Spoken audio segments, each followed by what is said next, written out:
পিরিয়ডের অসহ্য যন্ত্রণা ইচ্ছেকে বিছানায় একেবারে স্থির করে রেখেছে। সকালে ঘুম ভাঙতেই তীব্র ব্যথায় কুঁকড়ে ওঠে, পেটে মোচড় দিয়ে উঠছে। মনে হচ্ছে শরীরের সমস্ত শক্তি নিঃশেষ হয়ে গেছে।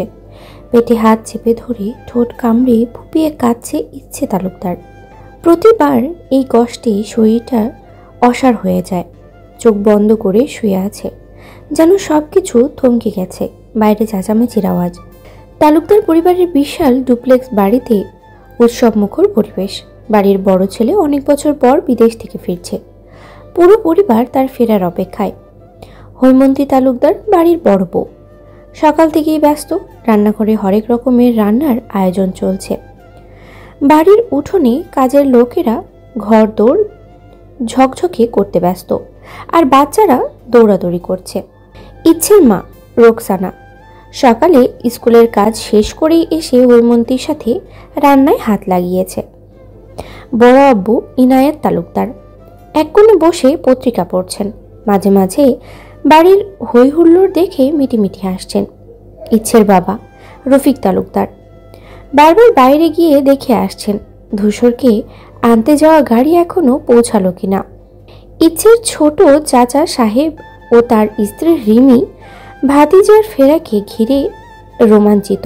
দুজন মিলে বারবার গেস্ট লিস্ট চেক করছেন, যেন কোনো কিছু বাদ না পড়ে। ধূসরের দাদুর ভাইয়ের ছেলে সাবের তিনি আর তার একমাত্র বোন, যিনি বাইরে থাকেন। তবে এই ব্যস্ততার মধ্যেও হৈমন্তীর চোখ ইচ্ছেকে খুঁজে পায় না। তিনি রাগান্বিত স্বরে বললেন, রোকসানা, তোমার মেয়ে ইচ্ছে কোথায়? কাজের সময় উধাও হয়ে যায়। রোকসানা হেসে বললেন, ভাবি, ও একটু অসুস্থ, আমি সব সামলে নিচ্ছি, তুমি চিন্তা করো না। উফ, কাজের সময় শরীর খারাপ হলে চলে? আজ ধূসর আসছে, সব নিখুঁত হতে হবে। কোনো বিশেষ কারণে ইচ্ছের সঙ্গে বাজে বিহেভিয়ার করে মিসেস হৈমন্তী সাহেব। সাথে মিশলেও ইচ্ছের সঙ্গে কঠোর সবার ভালোবাসার শাসন ভেবেই চুপ থাকে। সকাল থেকেই বাড়িতে এক অদ্ভুত উচ্ছ্বাস। তবে ইচ্ছে কিছুই জানে না এসবের। সে নানুবাড়ি ছিল গতকাল, তার বড় আব্বু এনেছে আর্জেন্ট। অন্যদিকে হৈমন্তী তালুকদার নিজের হাতে ছেলের ঘর গুছিয়ে দিচ্ছেন। শোকেসের এক একটা বই ধুলো ঝেড়ে সাজিয়ে রাখছে। প্রতিটা সামগ্রী যেন ঠিক আগের জায়গাতেই থাকে। বিছানায় নতুন চাদর বিছিয়ে হাত বুলিয়ে দেখছেন, যেন কোনো ভাঁজ না থাকে। আলমারি খুলে ধূসরের পুরনো কিছু জামা বের করে দীর্ঘশ্বাস ফেললেন। ছেলেটা কত বড় হয়ে গেছে। এক পাশে দাঁড়িয়ে থাকা কাজের মেয়ে মালাকে বলে, মালা, ফুলগুলো ঠিক মতো রেখে দে, ধূসর কিন্তু টাটকা ফুল পছন্দ করে। মালা হাসি মুখে ফুলের তোড়া সাজাতে লাগলো। হৈমন্তী বিছানার পাশে রাখা ছবি হাতে নেন। ছোট্ট ধূসর তাহসিনের সাথে হাসি মুখে। ছবি দেখে চোখটা ছলছল করে উঠল। দ্রুত আবার যথাস্থানে রেখে দিলেন। তারপরে তাকিয়ে দেখলেন সব ঠিকঠাক আছে কিনা। আলমারি, জানালা, পর্দা সবকিছুই ঝকঝকে। নিজেকে আশ্বস্ত করে বললেন, সব ঠিকই আছে, এখন ছেলেটা এলেই হয়। এমন সময় দরজার সামনে দাঁড়িয়ে থাকা ইনায়েত তালুকদার মৃদু হেসে বললেন, তোমার কাজ শেষ হলো? হৈমন্তী তাকিয়ে বললেন, মায়েরা ছেলেদের জন্য কখনো কাজ শেষ করতে পারে? ইনায়েত সাহেব হাসতে বললেন, ঠিক বলছো, কিন্তু এখন একটু বিশ্রাম নাও। ধূসর আসুক, তারপর ওকে তো সামলাতেই হবে। হৈমন্তী একটা হাসি দিলেন। জানালার পর্দাটা সামান্য ঠিক করে দিয়ে সন্তুষ্ট মনে বললেন, ছেলেটার সব কিছুই একদম ঠিকঠাক রাখতে হবে। সে তো অনেক দিন পর ফিরছে, অগোছালো একটুও পছন্দ নয়। আমাকে বারবার বলতো তার ঘরে যেন কেউ না ঢুকে কখনো। আত্মীয় স্বজনদের আসা শুরু হয়ে গেছে। একে একে সবার মনেই আনন্দের কথা বলছিল, হাসছিল। আর ধূসরের বাড়ি হয়ে উঠেছিল এক উৎসবমুখর স্থান হয়ে। মিসেস হৈমন্তী তাদের স্বাগতম জানাতে ব্যস্ত। আর ঘরের সব কিছু সঠিকভাবেই সাজানো ছিল। ধূসরকে নিতে সকাল সকাল বেরিয়ে গেছে হুমায়ুন ধূসরের মামা, তার মেয়ে মীরা আর ছোট বোন ঈশিতা। বাড়ির সবাই অধীর আগ্রহে অপেক্ষা করছে। বিশেষ করে হৈমন্তী। তিনি ছেলের ঘর গুছিয়ে নিচ্ছেন একদম নতুন করে, যেন সব কিছু ধূসরের পছন্দ মতো হয়। এমন সময় ইচ্ছে গোসল সেরে ফ্রেশ হয়ে ঢোলা একটা টি শার্ট আর আরামদায়ক প্লাজো পরে বসার ঘরে আসে। শরীরটা ক্লান্ত হয়ে পড়েছে, তাই ফাঁকা সোফায় এক কোণে গা এলিয়ে দেয়। ভেজা চুলের মাথাটা হেলিয়ে এক মুহূর্ত চোখ বন্ধ করে নিলেও বাইরে থেকে আসা কথাবার্তা আর কাজের শব্দ কানে ভেসে আসতে থাকে। শরীরের ক্লান্তি যেন ধীরে ধীরে অলসতা হয়ে ছড়িয়ে পড়ছে। কিছুক্ষণ চুপচাপ থাকার পর ইচ্ছে আনমনে বসে বাড়ির সাজগোজ দেখতে থাকে। ভাবতে থাকে ধূসরকে নিয়ে সবাই কতটা উচ্ছ্বাসিত। নিজের অজান্তেই একটা হালকা হাসি খেলে যায় তার ঠোঁটের কোণে। ইচ্ছে সোফায় হেলান দিয়ে বড় আব্বুর সঙ্গে কথা বলছিল। তখনই হৈমন্তী রান্নাঘর থেকে বেরিয়ে এসে তাকে দেখে ভ্রু কুঁচকে বললেন, এই ইচ্ছে, সারাদিন তোকে চোখেই পাচ্ছি না। ইচ্ছে চুপ করে গেল, মাথা নিচু করে হাতের আঙ্গুল নিয়ে নাড়াচাড়া করতে লাগলো।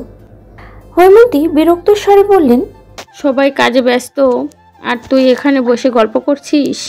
বুঝতেই পারছিস ছোটবেলা থেকে আহ্লাদে বড় হয়েছিস, তাই তো কাজে কোনো ঠিক নেই। ইনায়েত তালুকদার হালকা গলায় বললেন, আরে হেমন্তী, এত বলছিস কেন? মেয়ে একটু বিশ্রাম নিচ্ছে। কিন্তু হৈমন্তী যেন শুনতেই পেলেন না। তিনি মুখ বাঁকিয়ে বললেন, বিশ্রাম তো শুধু ইচ্ছেরই দরকার, আমাদের নয়। বলেই রান্নাঘরের দিকে চলে গেলেন। ইচ্ছা কষ্টে বুকের ভিতর একটা চাপা দীর্ঘশ্বাস ফেলল। বড়ব্বুর সামনে আর কিছু বলল না, শুধু মৃদু কণ্ঠে বলল, আমি একটু ঘুরতে যাচ্ছি বড় আব্বু। ইনায়েত তালুকদার মায়া ভরা চোখে তাকিয়ে বললেন, যা মা, শুয়ে আয়, মন খারাপ করিস না। ইচ্ছে উঠে ধীরে ধীরে নিজের ঘরের দিকে চলে গেল। দরজা বন্ধ করে বিছানায় ঢলে পড়ল। আজ সারাদিন যে সে অসুস্থ, মনে হচ্ছিল কেউ তাকে ঠিকমতো দেখতেই পাচ্ছে না, কেউ বুঝতেই চাইছে না তার ক্লান্তি। চোখের কোণে অশ্রু জমে উঠলেও সে দ্রুত চোখ বন্ধ করে ফেলল। একরাশ অভিমান নিয়ে আবার ঘুমিয়ে পড়ল। রাত 8টার দিকে ধূসর গাড়ি থেকে নামতেই সবাই ছুটে এলো। প্রথমেই রোকসানা, তারপর হৈমন্তী, ইনায়েত, রফিক, সবাই একসাথে তার দিকে এগিয়ে এসে তাকে ঘিরে ধরে। মনে হচ্ছিল পুরো বাড়িটাই ধূসরের আগমনে উজ্জ্বল হয়ে উঠেছে। আরে ধূসর, তুই তো আমাদের খুব মিস করিস। রোকসানা মামুনি তার হাত ধরতে ধরতে বললেন, কেমন আছিস ধূসর? ইস, কতটা শুকিয়ে গেছিস, ঠিক মতো খাইস না বাবা। বলেই ছেলেকে বুকে জড়িয়ে ধরে কেঁদে ফেলে। ধূসর মায়ের আদরে চুপ হয়ে থাকে। মায়ের বুকের উষ্ণতা এতদিন পর ধূসর অনুভব করতে পারে। রফিক সাবার পিছনে দাঁড়িয়ে থাকলেও তার চোখে মিষ্টি হাসি ছিল। এই বাচ্চা, কোথায় ছিলে এতদিন? আমাদের খোঁজও নিতেই পারলি না। এরা সবাই মিলে ধূসরের পাশে এসে দাঁড়িয়ে একে একে তার কাছ থেকে খোঁজ নিলেন। দীর্ঘদিন পর তার ফিরে আসার গল্প শুনতে চাইলেন। ধূসরও হাসি মুখে সবাইকে সান্ত্বনা দিয়ে তার বিদেশের গল্প বলতে শুরু করেন। ধূসর একটু পর নিজের ঘরে ফ্রেশ হওয়ার জন্য উপরের দিকে উঠে গেল। সিঁড়ি বেয়ে উপরে চলে যেতে যেতে সে লক্ষ্য করলো তার পাশের ঘরের দরজাটা খানিকটা খোলা। স্বাভাবিকভাবেই সে সেদিকে মনোযোগ দিল না, কিন্তু দরজার ফাঁক দিয়ে কিছুটা ভেতরের দৃশ্য চোখে পড়ল। ভেতরে কেউ ঘুমিয়ে আছে। ধীরে ধীরে সে চোখটা আরো ফোকাস করলো এবং অবাক হয়ে দেখে ঘুমন্ত মানুষের গালে একটা ছোট্ট তিল রয়েছে। চোখ বন্ধ করে শুয়ে থাকা ব্যক্তির মুখ যেন কিছুটা অচেনা মনে হচ্ছিল, তবে তার গায়ে এক অদ্ভুত পরিচিত ছিল। চোখে পানি বা ঘুমের অস্পষ্টতা থাকায় ঠিকঠাকভাবে চিনতে না পারলেও ধূসরের মনে প্রশ্ন জাগলো, এটা কি হতে পারে? তার এক মুহূর্তের জন্য মনে হলো কিছু একটা ভুল করছে সে, বা ভুল দেখেছে, কিন্তু তাকে স্বাভাবিক হতে হবে। ধূসর মনে মনে নিজেকেই শান্ত করার চেষ্টা করলো, কিন্তু সে মুখের চিন্তা বারবার তার মাথায় ঘুরছিল। কে ছিল? কেউ ছিল, তবে কেমন যেন পরিচিত লাগছিল। হয়তো সে এক মুহূর্তের জন্য ভুল করেছে বা অতিরিক্ত ভাবছে। ধূসর দরজার দিকে ফিরে একটু সরে গেল। তার মনে হচ্ছিল ঘরের ভিতরে যারা আছে তাদের কিছুটা অজানা হলেও এক অদ্ভুত পরিচিতি যেন সেখানে ছিল। তার পা কিছুটা পিছিয়ে গিয়েছিল, কিন্তু সেই মুখের অর্ধেক দেখার পর তার মন আরো ঘোলাটে হয়ে গিয়েছে। সেই ঘুমন্ত মুখটা, গালে ছোট্ট কালো তিলটি কিছু কিছু স্মৃতি ফিরিয়ে আনছিল, তবে তা ছিল অনেকটা অচেনা, আবার অনেকটাই পরিচিত। এখনও সে জানে না এই মুখটা আসলে ইচ্ছে ছিল। খাবার টেবিলের চারপাশেই সবাই বসেছিল। মীরা, হুমায়ুন, ইনায়েত, ঈশিতা, রফিক, সাবের, ডিমা এবং ধূসর সবাই খাবারের পাতে চামচ চালাচ্ছিল আর গুছিয়ে খাচ্ছিল। হাসি ঠাট্টায় মেতে উঠেছিল। মাঝে মাঝে কেউ হাসাহাসি করছিল, কেউ আবার গল্পে মুছছিল। সবকিছু যেন স্বাভাবিক ও শান্তপূর্ণ মনে হচ্ছিল। এদিকে মালা, হৈমন্তী ও রোকসানা একত্রে খাবার পরিবেশন করছিল। তারা হাসি মুখে খাবারের পাত্রে কিছুটা সাজিয়ে দেওয়ার পর টেবিলের কাছাকাছি নিয়ে আসছিল। যেন তারা জানতো পুরো পরিবার একত্রে বসে খেতে পারলে একটা আলাদা আনন্দ থাকে। মালার হাত ছিল দ্রুত ও দক্ষ। কোনো ধরনের অতিরিক্ত কথা না বলে সবার প্লেট সারিয়ে দিচ্ছিল। হৈমন্তী আর রোকসানা মাঝে মাঝে হাসি ঠাট্টা করছিল, তবে পুরো পরিবেশটাই যেন খুবই স্নিগ্ধ ছিল। সবাই একে অপরের সঙ্গে আনন্দেই কাটাচ্ছিল। সবার মধ্যেই এক অদ্ভুত সান্নিধ্য ছিল। মীরা হাঁ করে ধূসরকে দেখছিল। তার দৃষ্টি যেন স্থির হয়ে গিয়েছে। ধূসরকে এক সুদর্শন পুরুষ। তার দিকে তাকানো মীরার জন্য সত্যিই দায়ী হয়ে উঠেছিল। সে মনে মনে ভাবছিল, কম দেখছে তো কিছুই বুঝছে না, আর বেশি দেখলে বিরক্তির কারণ হয়ে উঠবে। তবুও তার চোখ থেকে ধূসরের মুখ সরানো যাচ্ছিল না। যেন এক অদ্ভুত টান ছিল। ধূসরের দেহের গঠন একদম পরিপূর্ণ। তার শরীর দীর্ঘ এবং শক্তিশালী, যা প্রতিটি সঞ্চালনের তার উপস্থিতি প্রকাশ করে দেয়। জিভে কষ্ট করে তৈরি করা পেশি তার হাত এবং বুকের দিকে স্পষ্টভাবে ফুটে ওঠে। তবে তার ঢোলা টি শার্ট সবসময় তার সুরেলা দেহের ওপরে খাপ খায় না। তার হাতের পেশি যেন ফুলে ফেঁপে ওঠে, যদিও শার্টের নিচে সেগুলো সম্পূর্ণভাবেই ধরা পড়ে না। তবে যখন সে হাত বাড়ায় বা কিছু করে, তখন তার পেশিগুলোর সুস্পষ্টতা আর শক্তি স্পষ্টভাবে নজরে আসে। তার প্রতিটি গতি যেন প্রশিক্ষিত এবং মসৃণ। তার দেহের পেশিগুলোর প্রতি সচেতনতা এবং নিয়ন্ত্রণেই তার দক্ষতা প্রকাশ পায়। তার কোমর এবং পিঠের নিচের অংশ মসৃণ কিন্তু শক্তিশালী, যা তার শরীরের সুষমতাকে নির্দেশ করে। একটু পরে মীরা বুঝতে পারল তার অস্তিত্ব বেড়ে যাচ্ছে, অস্বস্তিটাও বেড়ে যাচ্ছে এবং দ্রুত চোখ ফেরালো। তবে ঈশিতা তার দৃষ্টি সেদিকে লক্ষ্য করে আর মুচকে হাসি দিয়ে বলল, মীরা আপু, হাঁ করে কি দেখছো? এভাবে তো মুখে মশা ঢুকবে। তারপর ফিক করে হেসে উঠল। মীরা কিছুটা লজ্জা পেয়ে দ্রুত নিজের চোখ সরিয়ে নিল, কিন্তু তার মুখে একটু গোলাপি আভা ফুটে ওঠে। অন্যদিকে রফিক খাবার শেষ করে সবার আগেই উঠে উপরে যেতে নিলে ধূসর বলে উঠে, চাচু কই যাচ্ছ? এখানে বসো, সবার জন্য গিফট এনেছি, দেখবে চল।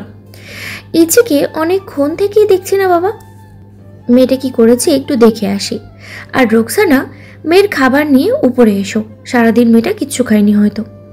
অন্যদিকে দুপুরের ঘটনা মনে হতেই ইনায়েত তার স্ত্রীর দিকে তাকায়। মেয়েটি তখন উপরে উঠেছে, এখনো নিচে নামেননি। হৈমন্তী যে কেমন এমন করে, কখনোই অজানা কেন যে এমন করে। অপরদিকে ধূসর মনে করে হয়তো পুচকি ইচ্ছু ছিল ওইটা ঘুমিয়ে। রোকসানা এবং রফিক মেয়ে ইচ্ছের ঘরে গিয়ে প্রথমে তার খাবার খাইয়ে দেয়। পরে ইচ্ছে খুব ক্লান্ত হয়ে পড়ায় রোকসানা ও রফিক তাকে ওষুধ খাইয়ে দেয়। ইচ্ছে একটু শান্ত হয়ে আবার ঘুমিয়ে পড়ে, ঠিক যেমন সেদিনের মতো। এদিকে ধূসরের ইচ্ছের দেখা পায় না।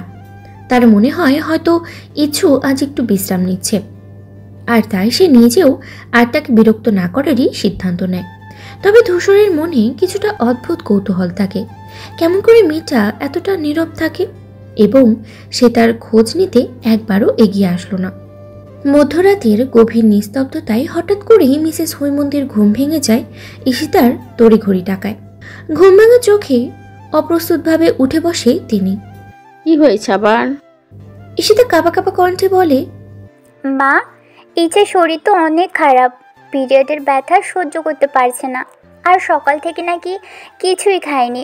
সব মিলিয়ে শরীরটা একদম ভেঙে পড়েছে, গায়ে কোনো জোরই পাচ্ছে না। মামুনি তো কেঁদেই যাচ্ছে, কিছুতেই থামাতে পারছি না। বাবা ডক্টরকে কল দিয়েছেন, তুমি তাড়াতাড়ি চলো না।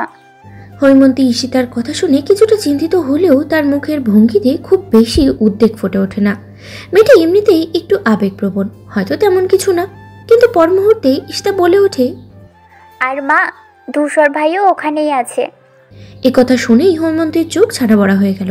ধূসর ছেলেটা আবার কেন? মুহূর্তের মধ্যেই তার ভেতরে সব ঘুম উড়ে গেল। কোনো দ্বিধা না করে দ্রুত পায়ে বেরিয়ে পড়লেন। দোতলার করিডর নীরবতা, শুধু ঘড়ির টিকটিক শব্দ আর ঈশিতার উদ্দিত পায়ের আওয়াজ শোনা যাচ্ছে। ইচ্ছের ঘরের সামনে এসে দেখেন দরজা আধখোলা, ভেতর থেকে হালকা আলো ফোটায় ফোটায় ছড়িয়ে পড়ছে। ধূসর দরজার একপাশে চুপচাপ বসে, চোখের চিন্তার ছায়া। ইচ্ছের শীর্ণ ক্ষীণ গঙ্গানির শব্দ আসছে। তার অসহায়তার ঘরটা ভারী হয়ে উঠেছে যেন। হৈমন্তী কাছে যেয়ে রোকসানার দিকে হাত বাড়িয়ে দেয়। ইচ্ছে অসহ্য কষ্টে গুমড়ে কাঁদছে, চুল এলোমেলো, চোখ দুটো ক্লান্তিতে বুঝে আসছে। হৈমন্তী ইচ্ছেকে বুকে জড়িয়ে ধরে ধীরে ধীরে মাথায় হাত বুলিয়ে বলেন, আমার মা কিছু খায়নি কেন? এমন কষ্ট করছিস কেন?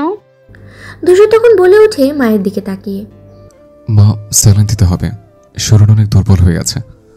হৈমন্তী ধূসরকে একবার দেখে নীরবে মাথা নাড়েন। তারপর ঈশিতাকে বলেন, তুই তাড়াতাড়ি গিয়ে গরম পানি আন, আর রোকসানা স্যুপ করে আনো তো, উঠো। ঈশিতা ছুটে চলে গেলে হৈমন্তী ইচ্ছের পাশে বসে তার হাত ধরে রাখেন, যেন মেয়েটার কষ্ট একটু হলেও কমে। রফিক তখন ঘরে ঢুকে বলেন, ডাক্তার আসছে, চিন্তা করো না। সেই রাতে পুরো বাড়িটাই যেন ইচ্ছের জন্য জেগে থাকে। ডাক্তার এসে ইচ্ছেকে দেখে মাথা নাড়লেন। শরীরের অবস্থা ভালো না, এক্ষুনি স্যালাইন দিতে হবে, প্রচণ্ড দুর্বল হয়ে পড়েছে। ইনায়েত তালুকদার চিন্তিত মুখে পাশে দাঁড়িয়ে রইলেন, আর ঈশিতা দৌড়ে গিয়ে প্রয়োজনীয় জিনিসপত্র এনে দিল। রোকসানা মেয়ের মাথায় হাত বুলিয়ে অশ্রু সংবরণ করার চেষ্টা করছিল। ধূসর এক কোণে চুপচাপ দাঁড়িয়েছিল। স্যালাইনের বোতল থেকে ধীরে ধীরে ফোঁটা ফোঁটা তরল যখন ইচ্ছের শিরায় প্রবেশ করছিল, তখন ধূসর এক অদ্ভুত অনুভূতিতে আচ্ছন্ন হয়ে যায়। চোখের সামনে ক্লান্ত জীর্ণ একটা পুতুলের মতো নিস্তেজ ইচ্ছে শুয়ে আছে। গোলগাল ছোট্ট মুখটা যেন আরো ফ্যাকাশে হয়ে গেছে, কিন্তু গালের মাঝে সেই ছোট্ট কালো তিলটা যেন আরো স্পষ্ট হয়ে উঠেছে। ধূসর লক্ষ্য করল অসুস্থতার ক্লান্তি যেন ওর চেহারায় এক অদ্ভুত মায়া এনে দিয়েছে। অগোছালো চুল, চোখের নিচে ক্লান্তির ছাপ, তবুও সৌন্দর্যের এক অন্যরকম দীপ্তি যেন ছড়িয়ে পড়েছে। মুহূর্তের জন্য ধূসরের বুকের ভিতরটা কেমন যেন মোচড় দিয়ে উঠল। কেন জানি না, একটা অজানা হৃদযন্ত্রণা বেপরোয়া হয়ে উঠতে চাইল। বুকের মধ্যে চাপা কষ্ট গর্জন দিয়ে উঠল, কিন্তু মুখে কোনো শব্দ এলো না। সে শুধু দাঁড়িয়ে রইল, নিঃশব্দে ইচ্ছেকে দেখতে থাকলো। কক্ষের নীরবতা কেবল স্যালাইনের ফোঁটা পড়ার শব্দেই ভেঙে যাচ্ছিল। ধূসর অনুভব করলো অদ্ভুত এক টান তাকে পেছন থেকে ইচ্ছের দিকে নিয়ে যাচ্ছে। হৈমন্তী ধূসরের দিকে তাকিয়ে বললেন, এতক্ষণ ধরে দাঁড়িয়ে আছো কেন? একটু বসো। ধূসর সামান্য হেসে বলল, না, আমি ঠিক আছে। রোকসানা মেয়ের পাশে বসে মাথায় হাত বুলিয়ে দিচ্ছিলেন, আর গভীর উদ্বেগে ইচ্ছে নীরব মুখের দিকে তাকিয়েছিলেন। ইচ্ছে তখনও বেহুশ, শরীরের দুর্বলতায় একেবারে নিস্তেজ হয়ে শুয়ে আছে। গভীর শ্বাসের ধীর শব্দ ছাড়া কোনো সাড়াই নেই। বাহিরের রাত গভীর, পুরো বাড়ি নিস্তব্ধ। একে একে সবাই যে যার ঘরে ফিরে গেছে, তবে রোকসানা মেয়েকে ছেড়ে যেতে পারেননি। রফিক একবার এসে গিয়ে দেখে গিয়েছেন, তারপর নিচে চলে গেছেন, কিন্তু তার চোখে চিন্তার রেখা স্পষ্ট ছিল। ধূসর দরজার কাছে চুপচাপ দাঁড়িয়েছিল, ইচ্ছার নিস্তব্ধ মুখের দিকে তাকিয়ে। বালিশে মাথা এলিয়ে রাখা ইচ্ছের গোলগাল মুখটা বর্ণহীন হয়ে গেছে।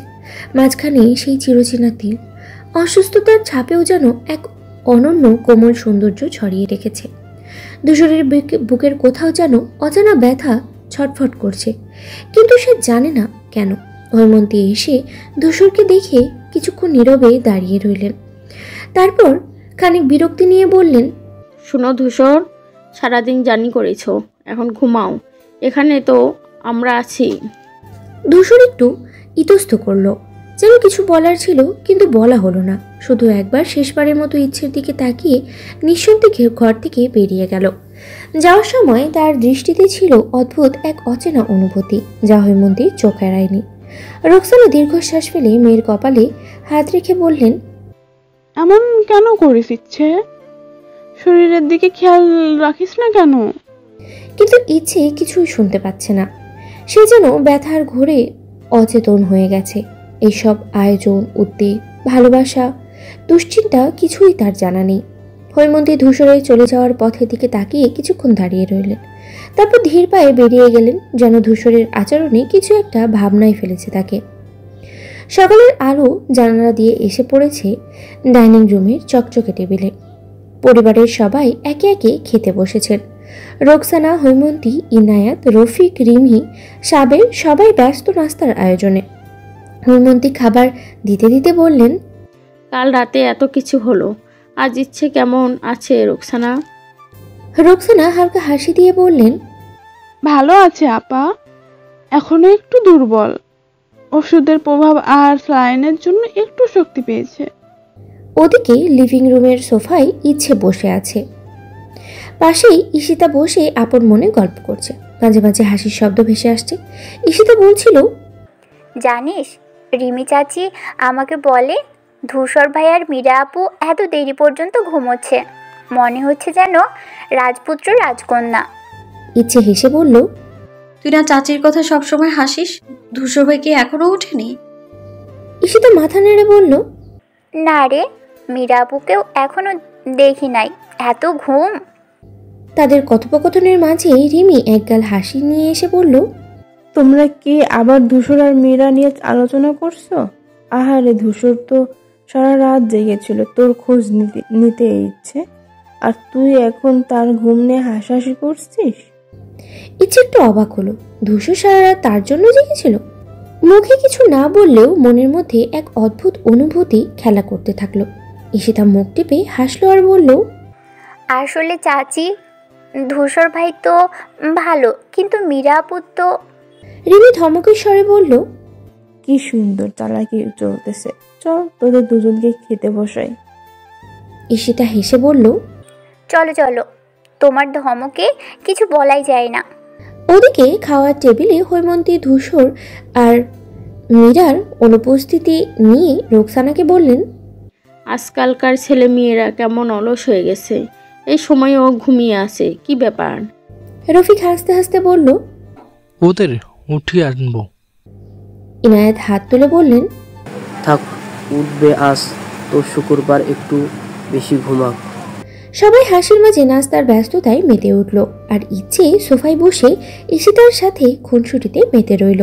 ধূসরের কথাটা বারবার মনে পড়লেও মুখে কিছু বলল না। ইচ্ছে ও ঈশিতা খেতে বসেছে। টেবিলের নানা রকমের খাবারের আয়োজন। রোকসানা যত্ন করে ইচ্ছের প্লেটে কিছু তুলে দিতে গিয়েই বললেন, বেশি খেতে হবে মা, শরীর ঠিক করতে হবে। ইচ্ছে মাথা নিচু করে ছোট্ট করে হাসলো, আর ঈশিতা পাশে বসে খুনসুটি করতে লাগলো। এমন সময় ধূসর নিজে নামলো। সবাই গোসল সেরে এসেছে। তার ভেজা চুল থেকে এখনো পানি পড়ছে। সাদা রঙের কলার ভিজে গায়ে লেগে আছে। ফ্রেশ লুকটা যেন আরো আকর্ষণীয় লাগছে। ধূসর হাতে তোয়ালে চুল মুছতে মুছতেই টেবিলের দিকে এগিয়ে এলো। ইচ্ছে যখন প্রথমবার ধূসরকে দেখেছিল, তখন তার মনে পড়ে গেল গত রাতে তার অদ্ভুত অবয়ব, মুখে এক অদ্ভুত চিন্তা আর দৃষ্টি। দরজায় দাঁড়িয়ে থাকা সেই পুরুষের চেহারাটা যেন ঠিক কল্পনার মতোই ছিল, যেন তার চোখের পলক ফেলতে ভুলে গিয়েছে। চোখে গভীরতা ছিল যা ইচ্ছেকে বিভ্রান্ত করে দেয়। তার সৌন্দর্য, তার উপস্থিতি সবকিছুই যেন ইচ্ছের মনে এক ধরনের অদ্ভুত প্রশান্তি ও কাঁপন তৈরি করেছিল।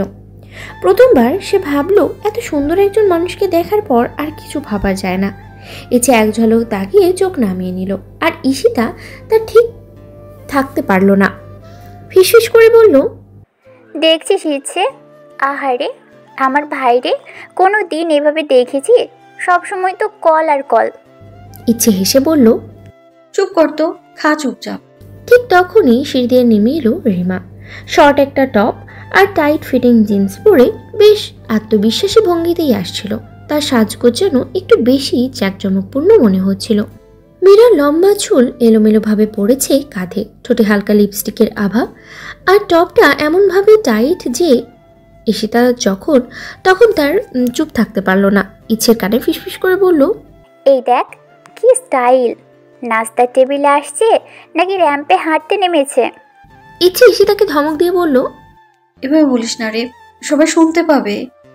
ঈশিতা হাসতে হাসতে বলল, আরে শুনুক না, আমি তো সত্যিটাই বলছি। ধূসর ভাই একটু পর যদি তাকিয়ে দেখে তো বুঝবি ধূসর তখন টেবিলে বসে গভীর মুখে খেতে শুরু করেছে। তার সামনে মীরা জায়গা নিয়ে ধীর পায়ে বসল। ঈশিতা আবার ফিসফিস করে বলল, এইবার ভাইয়ের ফোকাসটা দেখ। ইচ্ছে কাঁধে একটা আলতো ধাক্কা দিয়ে বলল, তুই খুব খারাপ। হৈমন্তী তখন ধূসরকে বললেন, রাতে ভালো ঘুম হয়েছিল? ধূসর হালকা হেসে বলল, জি মা, ভালোই হয়েছে, আজ অনেক দেরি হয়ে গেল উঠতে। মীরা তখন ধূসরকে উদ্দেশ্য করে বলল, তাহলে ব্রেকফাস্টটা ভালো করে এনজয় করো।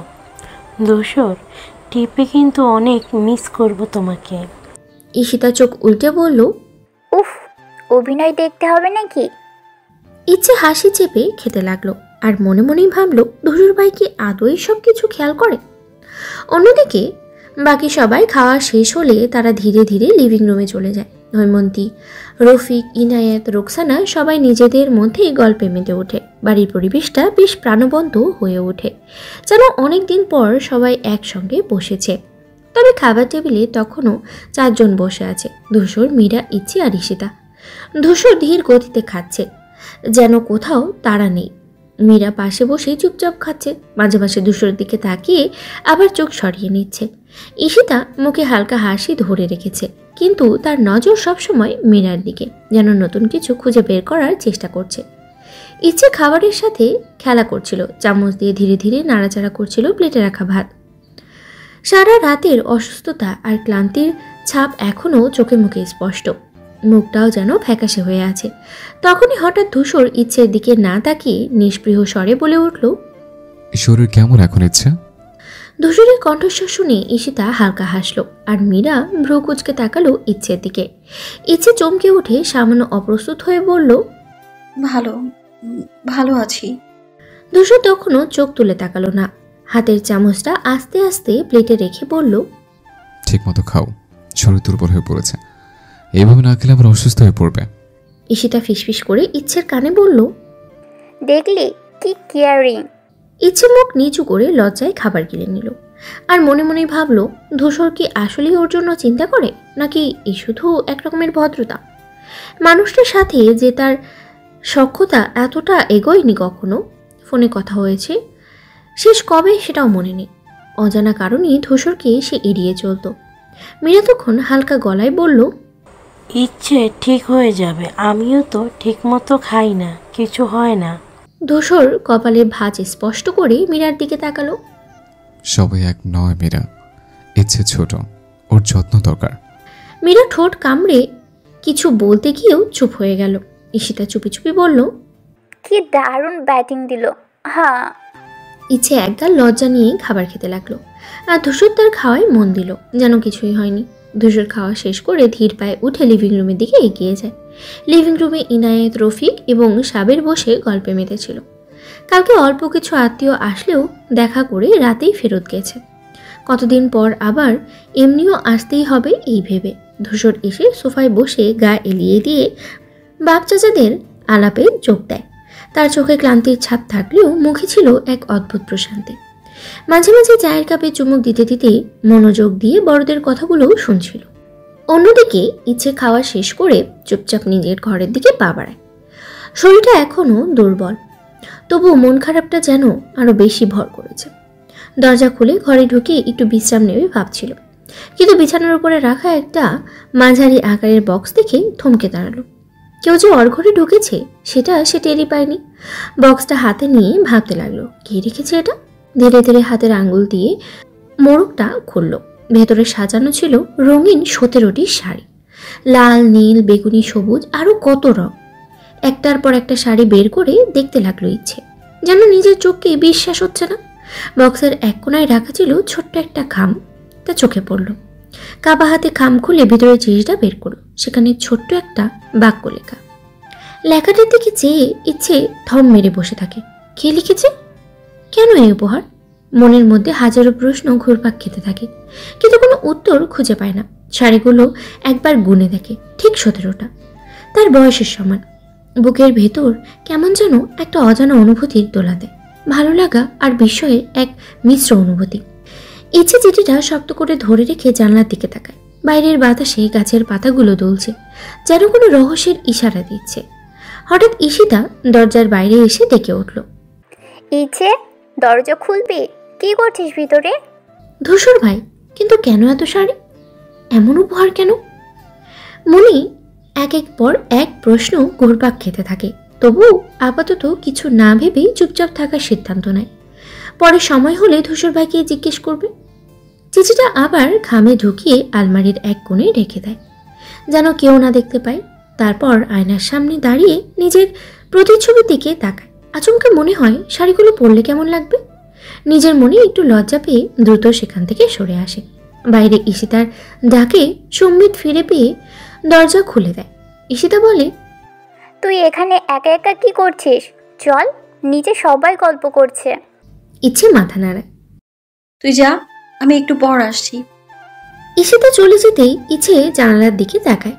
বাইরে ধূসর ভাই লিভিং রুমে বসে হাসি মুখে কথা বলছে। মনে মনে ভাবে, ধূসর ভাই কি সত্যি এসব দিয়েছে? সকাল গড়িয়ে দুপুর, লিভিং রুমটা প্রায় ফাঁকা হয়ে গেছে। বাড়ির সবাই যে যার কাজে বেরিয়ে পড়েছে। শুধু ধূসর বসে আছে সোফায়, কোলের উপরে খোলা ল্যাপটপ। আঙুলগুলো দ্রুত গতিতে কিবোর্ডে চলছিল, মাঝে মাঝে ভ্রু কুঁচকে মনোযোগ দিচ্ছিল স্ক্রিনের দিকে। ঈশিতা ধীরে ধীরে এসে ধূসরের সামনে ঘোরাঘুরি করতে লাগলো, একবার এদিক একবার ওদিক। ধূসর প্রথমে খেয়াল না করলেও কিছুক্ষণ পর বিরক্ত হয়ে ল্যাপটপের উপর হাত রেখে তাকিয়ে বলল, কি হয়েছে, এইভাবে ঘুরঘুর করছিস কেন? ঈশিতা ঠোঁটে রহস্যময় হাসি ফুটিয়ে বলল, কিছু না ভাইয়া, এমনি। ধূসর ভ্রু তুলে বলল, তুই যখন এমনি বলিস তখন কিছু না কিছু থাকে, কি দরকার তাড়াতাড়ি বল। ঈশিতা একটু ইতস্ত করে পায়ের আঙ্গুল দিয়ে মেঝেতে আঁকি বুকি কাটতে লাগলো। মুখে দুষ্টুমির ছাপ স্পষ্ট। ধূসর হালকা শ্বাস ফেলে আবার স্ক্রিনের দিকে মনোযোগ দিল। জানতো ঈশিতার দুষ্টুমির পিছনে কিছু না কিছু কারণ আছে, কিন্তু ঈশিতা তো চুপ করে থাকার মেয়ে নয়। ধূসর আরেকবার তাকাতেই বলে উঠল, ভাইয়া, সামনে তো মাধ্যমিক পরীক্ষা, আজ আমাদের অ্যাডমিট কার্ড নিতে যেতে হবে।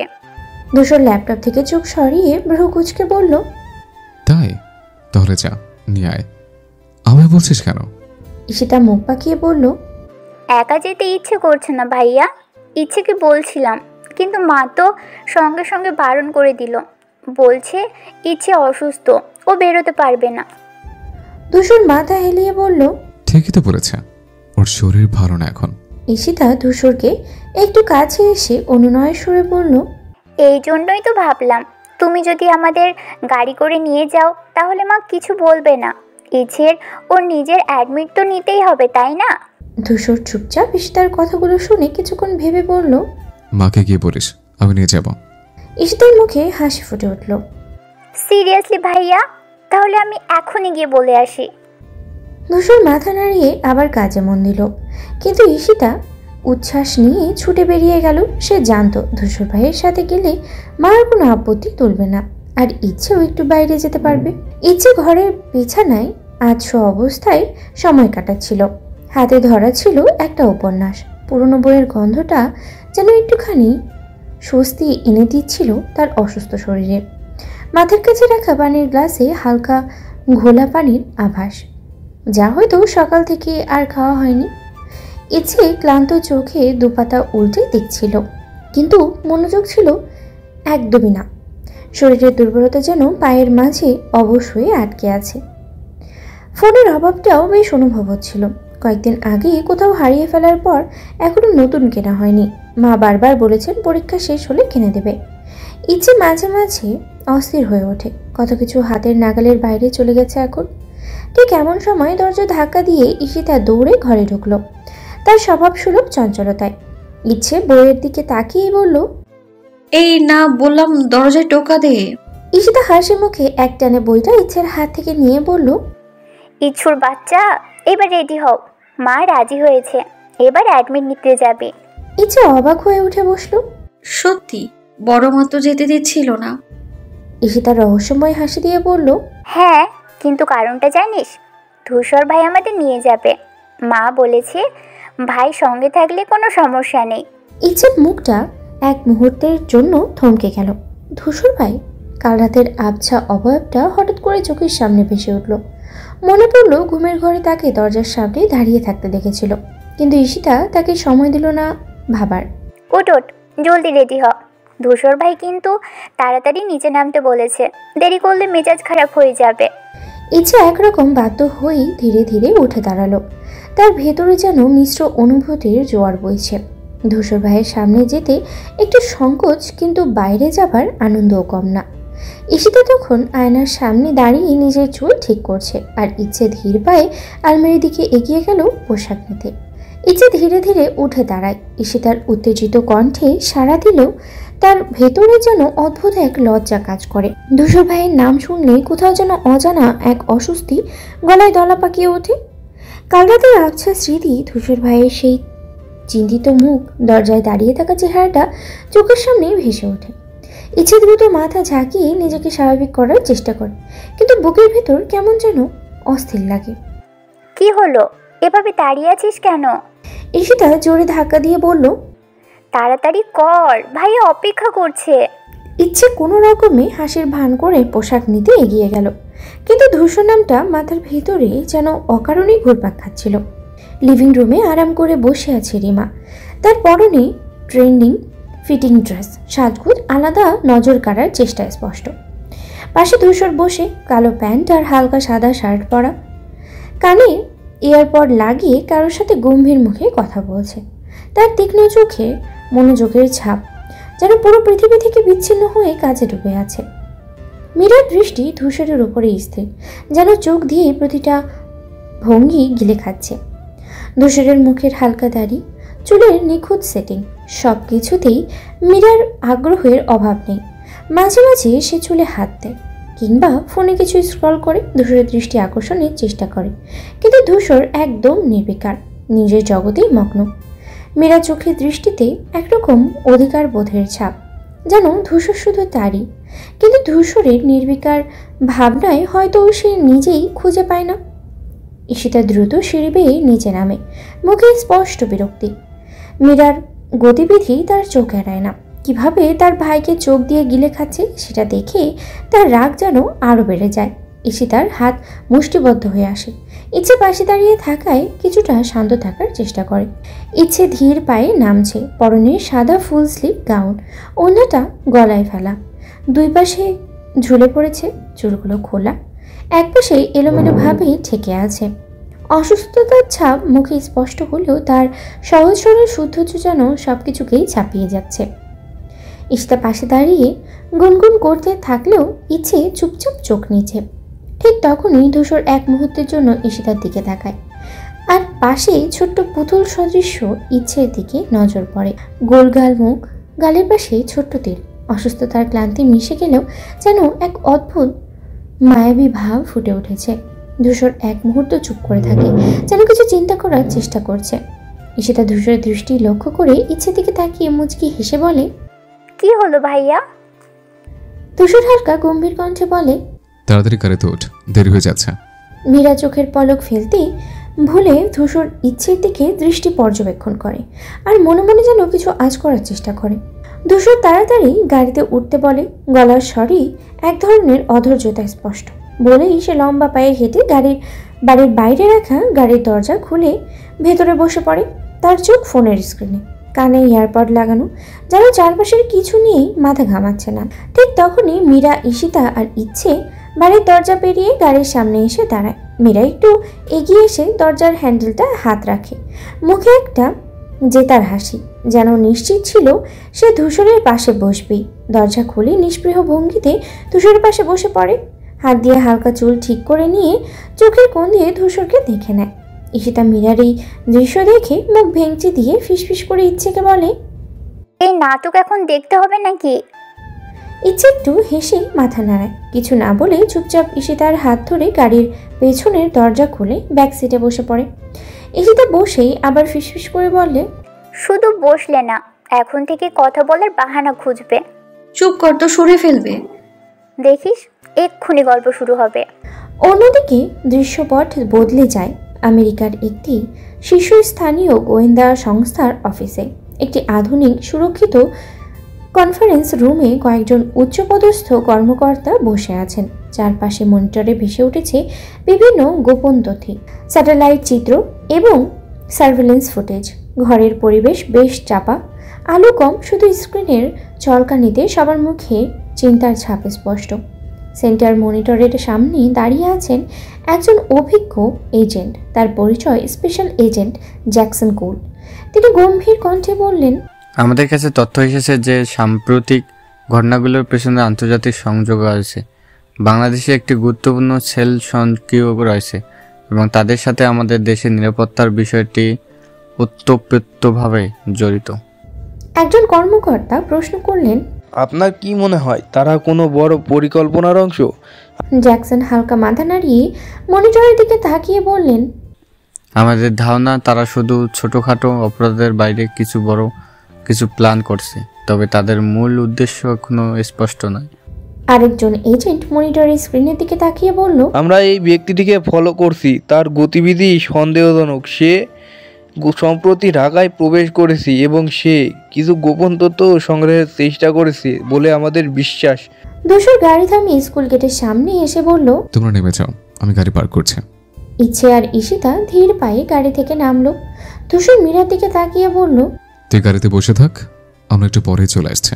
মীরা মুখ ভার করে বলল, আমি গেলাম, সমস্যা কি? ধূসর সংক্ষিপ্ত উত্তর দিল, স্কুলের ভেতর বাইরের কাউকে ঢুকতে দেয় না, অপেক্ষা কর। মীরা আর কিছু না বলে গাড়িতে বসে রইল, মুখে অসন্তোষের ছাপ স্পষ্ট। ইচ্ছে আর ঈশিতা ধূসরকে অনুসরণ করে স্কুলের গেট পেরিয়ে অফিস রুমের দিকে এগিয়ে গেল। চারপাশে অনেক ছাত্রছাত্রী আর অভিভাবকদের ভিড়, সবার মধ্যে পরীক্ষার প্রস্তুতি নিয়ে উত্তেজনা বিরাজ করছে। অফিস রুমের সামনে গিয়ে ধূসর হাত গুছিয়ে দাঁড়িয়ে থাকলো, আর ঈশিতা খুশি মনে বলল, ভাইয়া তুমি না এলে মা আসতে দিত না আমাদের, ধন্যবাদ। ধূসর হালকা হাসলো। ঠিক আছে, এখন চুপচাপ অ্যাডমিট নিয়ে তাড়াতাড়ি বের হও, অনেক কাজ আছে।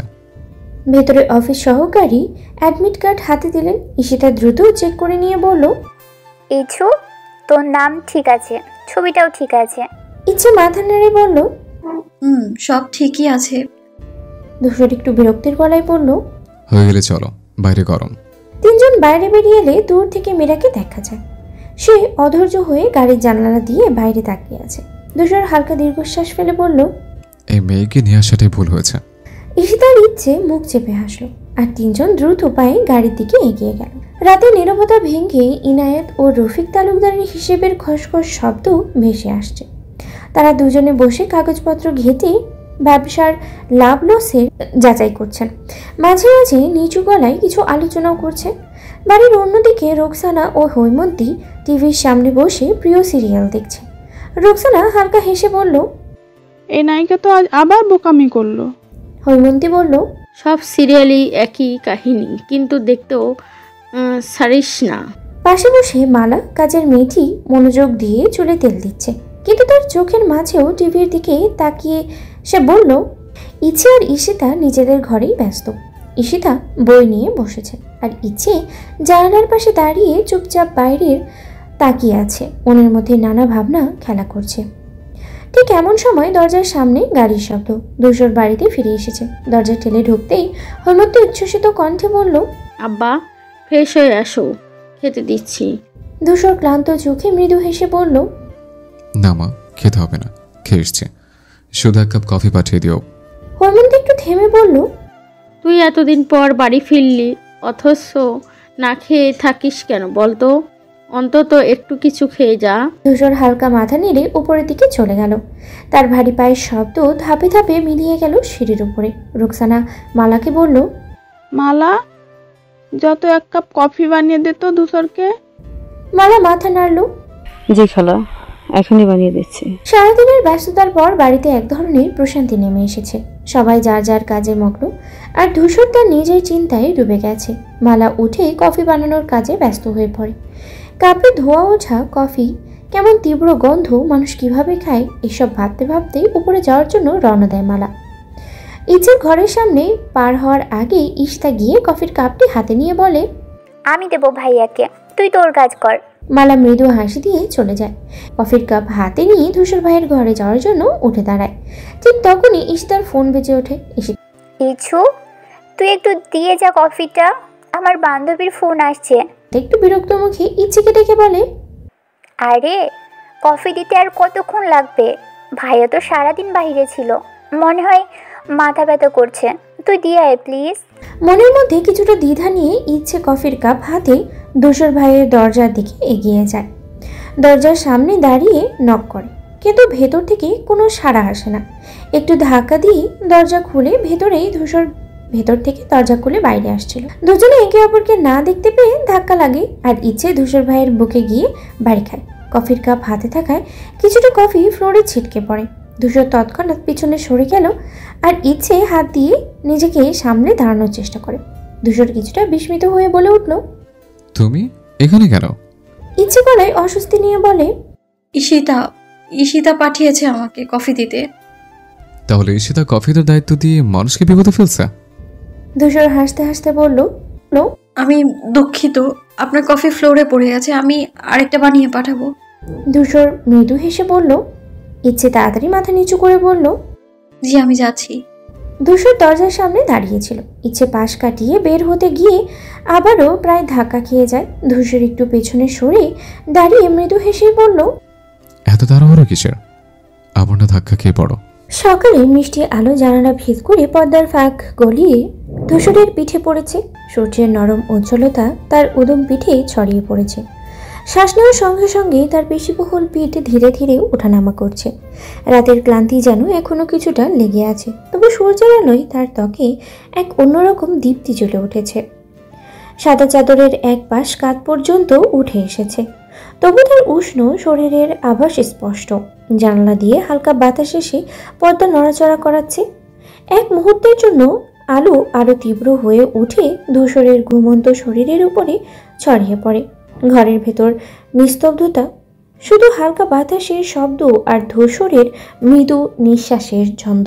ধূসর একটু নড়ে গভীর ঘুমের মধ্যে থেকেই যেন একটু অস্বস্তি বোধ করে। এক হাতে চাদর সরিয়ে পাশে রাখা মোবাইলটা খোঁজার চেষ্টা করে, কিন্তু এখনো চোখ খুলতে ইচ্ছে করছে না।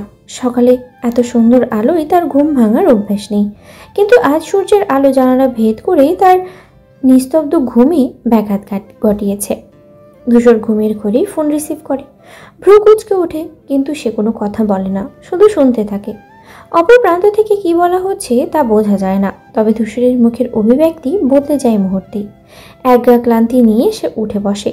ফোনের স্ক্রিনের সময় দেখে নেয় সকাল 6:30। এক মুহূর্ত ভাবলো, তারপর কোনো উত্তর না দিয়েই ফোন কেটে দিল। মাথা ঝাঁকিয়ে যেন নিজের ধৈর্য ধরে রাখার চেষ্টা করে, তারপর ধীর পায়ে উঠে দাঁড়িয়ে বাথরুমের দিকে এগিয়ে যায়। দরজা বন্ধ হতেই আয়নার সামনে দাঁড়িয়ে নিজের প্রতিবিম্বের দিকে তাকানো কয়েক মুহূর্ত। ঠান্ডা পানির ছিটা দেয় মুখে। নিজের মনকেও শান্ত করার চেষ্টা করে, কেউ যেন অপেক্ষা করছে তার জন্য। আজকের সকাল আর 5টা সকালের মতো স্বাভাবিক নয়, এটা ধূসর খুব ভালোভাবেই বুঝতে পারছে। সকালটা একটু অন্যরকম ব্যস্ততায় কাটছে। ধূসর দিন নানি আসবেন বলে বাড়িতে একটু আলাদা উচ্ছ্বাস কাজ করছে। রান্নাঘর থেকে নানান রকমের সুগন্ধ ভেসে আসছে। মাংসের ঝোল, সবজি, পোলাও, সাথে মিষ্টান্ন তৈরি হচ্ছে। হৈমন্তী নিজেই তদারকি করছেন, পাশে মালা সাহায্য করছে। রোকসানা স্কুলে চলে যাওয়ায় বাড়ির ভার এখন হৈমন্তীর উপরে। কড়াইতে মশলা কষাতে কষাতে মালাকে বললেন, মালা, মাছগুলো ভালো করে কেটে ধুয়ে দে, নানি আসলে পছন্দের ইলিশ রাঁধবো। মালা মাথা নেড়ে কাজে মন দিল। রান্নাঘরের গরমের মাঝে হৈমন্তী মাঝে মাঝে আঁচল দিয়ে ঘাম মুছছেন, কিন্তু মুখে একটা সন্তুষ্টির হাসি। অন্যদিকে ইচ্ছে 2 দিন কিছুটা সুস্থ হলেও শরীরে এখনো দুর্বলতা রয়ে গেছে। সকালের সোনালি রোদে ছাদে রাখা দোলনায় বসে ঈশিতা আর ইচ্ছে একাডেমিক বই খুলে পড়েছে। সামনে মাধ্যমিক পরীক্ষা, তাই পড়াশোনা গুছিয়ে নেওয়ার দরকার। দোলনাটা আস্তে আস্তে দুলছে। ইচ্ছে বইয়ের পাতা চোখ রাখলেও মনোযোগ ঠিক ধরে রাখতে পারছে না। 2 দিনের অসুস্থতার পরও শরীরটা যেন বেশ ক্লান্ত। ঈশিতা পাশ থেকে খেয়াল করে বলল, কি রে, ভালো লাগছে না? ইচ্ছে মাথা নেড়ে বলল। ইচ্ছে হালকা হাসলো, ঠিক আছে, তবে মন বসছে না। তা তো বসবেই না, শরীর খারাপ ছিল, এখন পুরোপুরি ঠিক হয়নি। শরীর পরীক্ষার আগে সুস্থ থাকাটাই আসল। তারপর আবার বাইরে বইয়ের পাতায় মন দিল। দোলনার ছায়া পড়ে আছে টাইলসের উপরে, আর বাতাসে পাতাগুলো সঙ্গী হয়ে আস্তে আস্তে দুলছে। নিচে বাড়িতে রান্নার আয়োজন, আর ছাদে 2 বোনের একাডেমিক প্রস্তুতি। আচ্ছা শোন, আমার সাদা মনে একটা কালো প্রশ্ন আছে। ইচ্ছে বিরক্ত হয়ে বলল, এবার আবার কি পড়তে দিবি না? ঈশিতা চোখ টিপে বলল, এই যে সত্যি বলতো, বোবা মানুষ কিভাবে কবুল বলে বিয়ে করে? ইচ্ছে প্রথমে অবাক হয়ে তাকিয়ে থাকে, মাথায় দ্রুত উত্তর খোঁজার চেষ্টা করে, কিন্তু ঈশিতার উদ্ভট প্রশ্ন শুনে নিস্তব্ধ হয়ে যায়। কয়েক সেকেন্ড পর হুট করেই ফিক করে হেসে ওঠে। তুই একটা বিরাট পাগল, এটা আবার কেমন প্রশ্ন? ঈশিতা গম্ভীর মুখে বলে, আরে সত্যি বল, আমি তো ভাবছিলাম তারা কি লিখে দেয় নাকি ইশারায় বলে। ইচ্ছে হাসতে হাসতে দোলনা থেকে নেমে ঈশিতার কাঁধে একটা হালকা ধাক্কা দিয়ে বলল, তোর মাথায় এত আজব চিন্তা আসে কোথা থেকে? ঈশিতা কাঁধ ঝাঁকিয়ে বলল, জানি না, কিন্তু উত্তর দে না। ইচ্ছে হাসি চেপে বলল, হয়তো লিখে কবুল দেয় বুদ্ধুরানী। ঈশিতা তখন যেন বিজয়ের হাসি হেসে বলল, আমার আন্দাজটাই তাই। ইচ্ছে আবার ফিক করে হেসে উঠল। পড়ার মাঝে এমন একটা উদ্ভট প্রশ্ন এসে সকালটাকে খানিক মজাদারই করে দিল। লিভিং রুমের সোফায় বসে মীরা নিজের নখের উপরে নেল পলিশ লাগাচ্ছিল। তার পরনে ছিল একটি ট্রেন্ডিং শর্ট ড্রেস, চুলগুলো খোলা আর চোখে কালো সানগ্লাস, যেন ঘরেও স্টাইল বজায় রাখা খুবই জরুরি। হাতে ফোন নিয়ে মাঝে মাঝে স্ক্রল করছিল, কিন্তু কিছুক্ষণ পর বিরক্ত হয়ে চারপাশে তাকিয়ে দেখলো কেউ নেই। মুখ বাঁকিয়ে এসে একটু জোরেই ডাকলো, এই মালা, শুনতে পাচ্ছিস? কিছুক্ষণ অপেক্ষা করলো, কিন্তু সাড়া না পেয়ে আবার ডাক দিল, এবার একটু বিরক্ত সুরে। উফ, এইবারের কাজের লোকগুলো সব কোথায় যায়? হ্যাঁ, এতবার ডাকছি, কেউ একটা এসে দেখেও না। অল্পক্ষণ পর রান্নাঘর থেকে মালা ছুটে এলো। তার গায়ে তখনও ময়দার দাগ, হাত কাঁচা হলুদের রঙে হলুদ হয়ে আছে। সে দরজার কাছে দাঁড়িয়ে কাঁচোমাচো মুখে বলল, জি ম্যাডাম, ডাকছেন? মীরা বিরক্ত মুখে চুল একপাশে সরিয়ে বলল, এই যে একটা কফি এনে দাও তো, ব্ল্যাক কফি, কিন্তু চিনি যেন না থাকে, বুঝলি? মালা মাথা নেড়ে বলল, আচ্ছা, এখনই নিয়ে আসছি। মীরা ভ্রুকুচকে বলল, এখনই মানে কতক্ষণ? শীঘ্রই আন, আমি অপেক্ষা করছি। মালা দ্রুত রান্নাঘরের দিকে ছুটে গেল। মীরা তখন আবার ফোনে মনোযোগ দিল, মাঝে মাঝে নিজের নেল পলিশ দেখে সন্তুষ্টির হাসি দিল। একটু পর মালা ট্রেতে কফির কাপ এনে সামনে রাখলো। মীরা কাপটা হাতে নিয়ে এক ঢোক খেলো, তারপর মুখ বিকৃত করে বলল, উফ, এটা কি বানালি? এত তেতো কেন? মালা ভয়ে ভয়ে বলল, আপনি তো বললেন চিনি দেবেন না। মীরা বিরক্ত মুখে বলল, আরে কফি কি জাস্ট গরম পানি আর কড়া কফি দিয়ে বানাতে হয়? একটু ব্যালেন্স বুঝিস না? তুই তো একদমই কাছে না। মালা চুপচাপ দাঁড়িয়ে থাকলো। মীরা কফির কাপ টেবিলে রেখে আবার ফোন নিয়ে ব্যস্ত হয়ে পড়ল, যেন এই সামান্য ঘটনাও তার জন্য বিরাট বিরক্তির কারণ।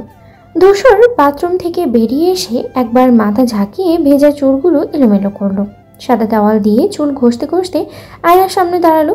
আয়নার প্রতিচ্ছবিতে নিজের ক্লান্ত মুখটা দেখলো। চোখের নিচে হালকা ক্লান্তির ছাপ পড়েছে, কিন্তু তবুও তার ব্যক্তিত্বের ধার কমছে না। ধূসর নিঃশব্দে একটা দীর্ঘশ্বাস ফেললো, তারপর তোয়ালেটা একপাশে ফেললো, নিজের ওয়ার্ড্রোব খুললো। সাজানো শার্ট, টি শার্ট, প্যান্ট সব গোছানোই ছিল, কিন্তু তার নজর গিয়ে পড়লো কালো রঙের একটা ফুল স্লিভ শার্টের উপরে। একটু ভেবে সেটাই বের করলো, সঙ্গে একটা গাঢ় নেভি ব্লু প্যান্ট।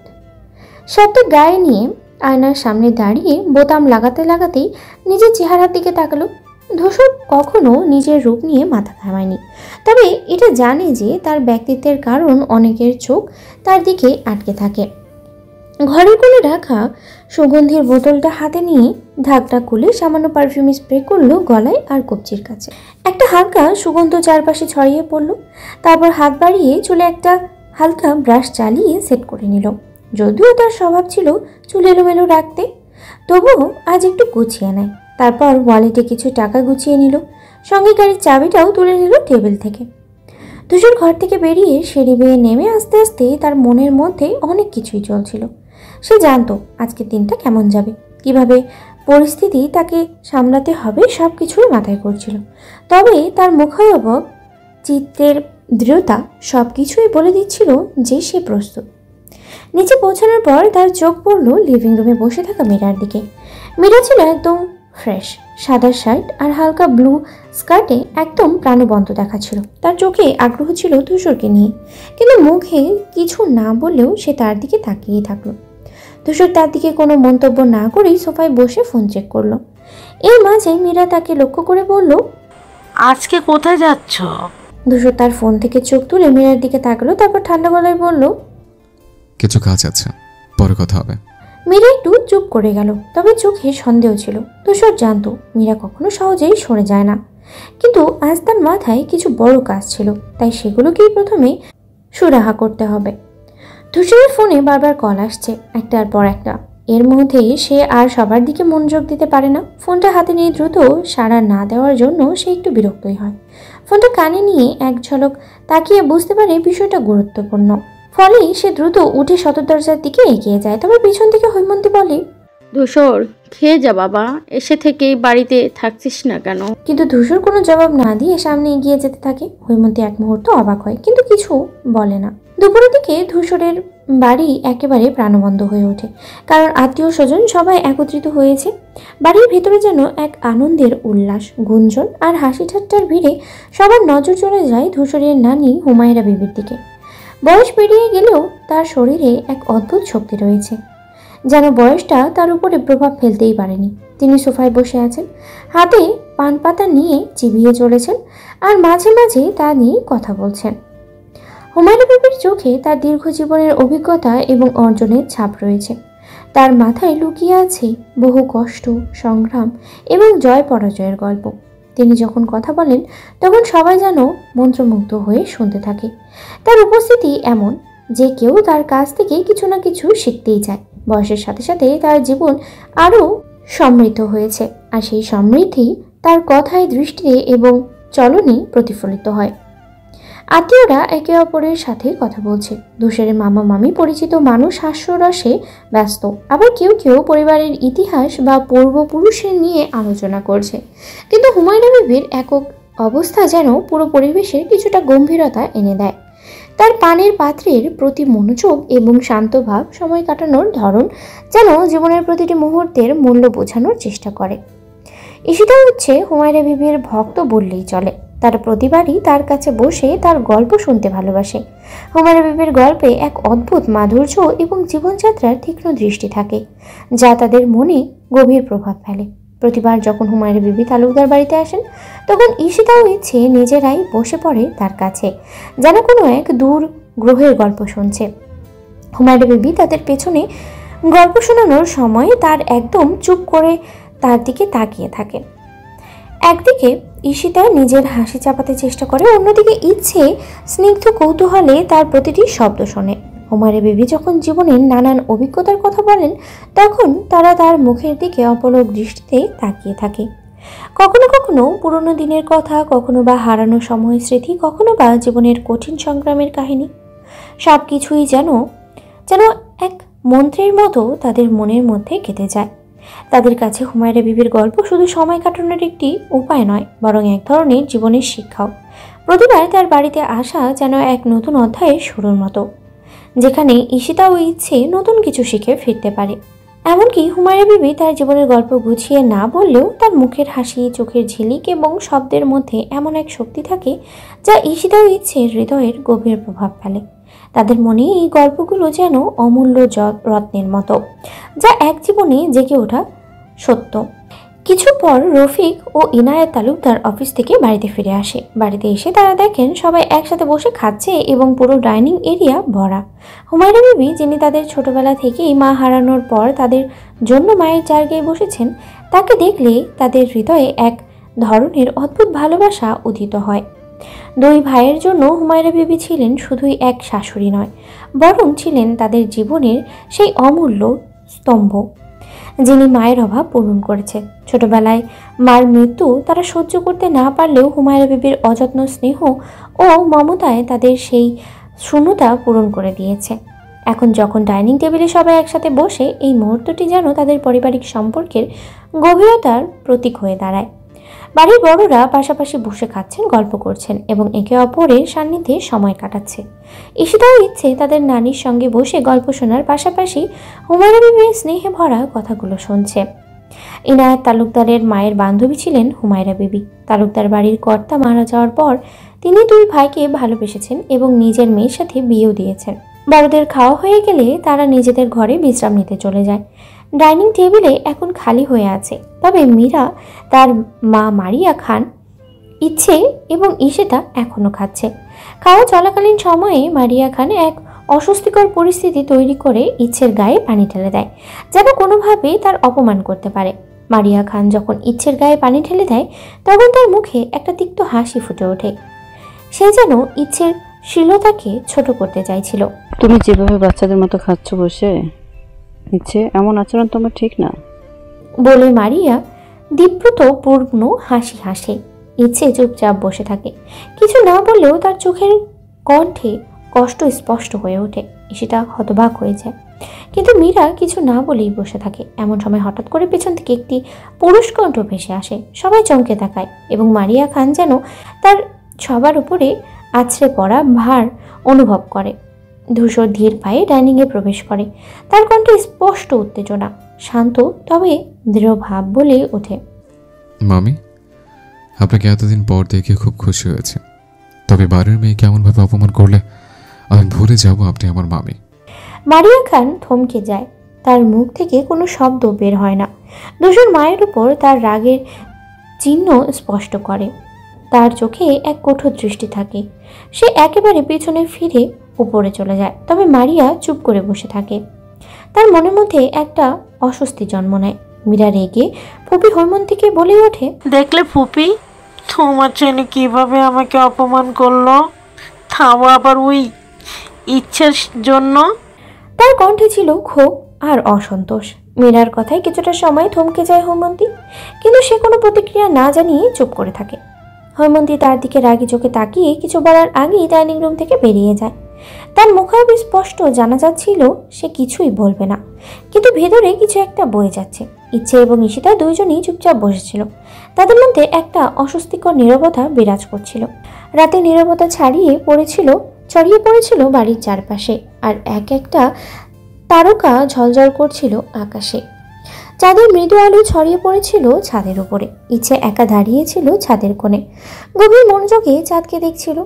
তার চোখে এক ধরনের নীরব প্রশান্তি ছিল, যেন সে সব কিছু ভুলে গিয়েছিল, শুধু চাঁদের আলো আর তার নিজস্ব অনুভূতিগুলোর মধ্যেই মুগ্ধ ছিল। ইচ্ছের মাথায় নানান চিন্তা ঘুরছিল। আজকের দিনে মা, মীরা এবং সব কিছুই মনে ফিরে আসছে।